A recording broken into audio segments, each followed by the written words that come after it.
History is only written by the winners.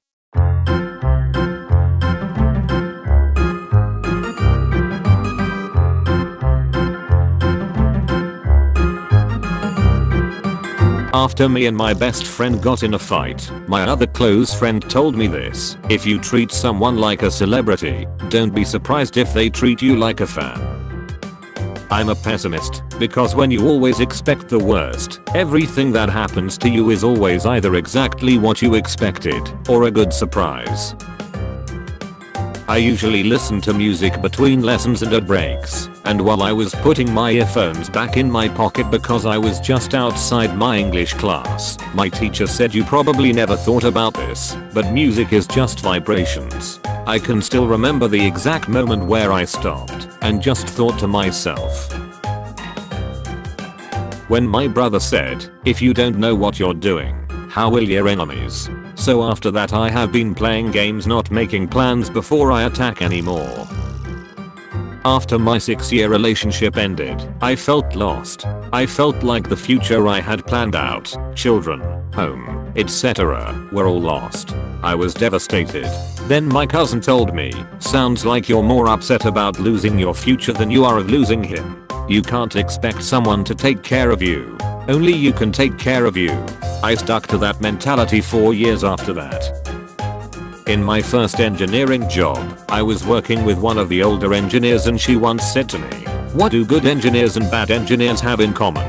They both leave no trace they've even been there." This has stuck with me.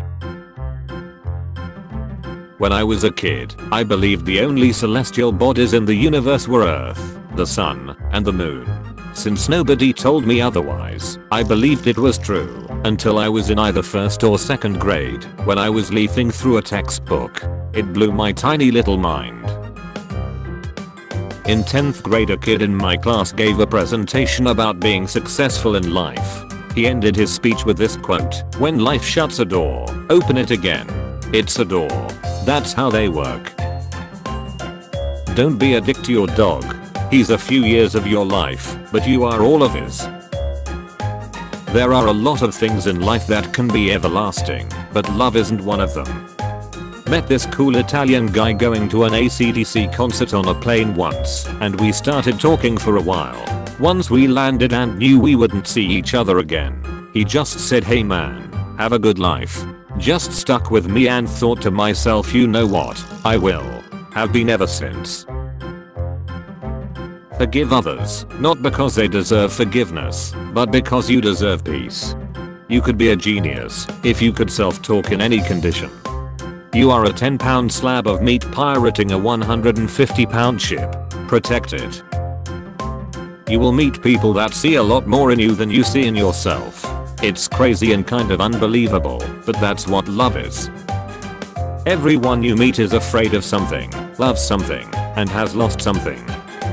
My school won the provincial handball games in my category. I live in Argentina. There aren't states there, so my team had to represent the school when we passed to the National Evita Games. When we lost our first match in all the year, we were all in a terrible mood, and my friend told me, "Life is a space between nothingness and nothingness. Don't get mad for a fucking match.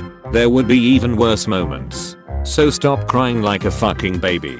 After that, my mind was blown.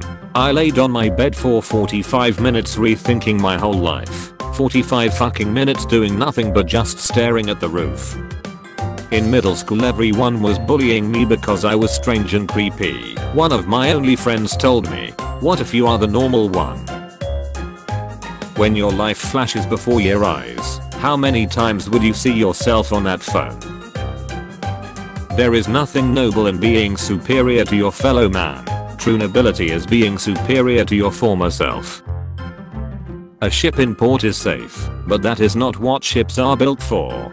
Think about it whenever I feel like staying in my comfort zone. Frame every so-called disaster with these words: in 5 years, will this matter?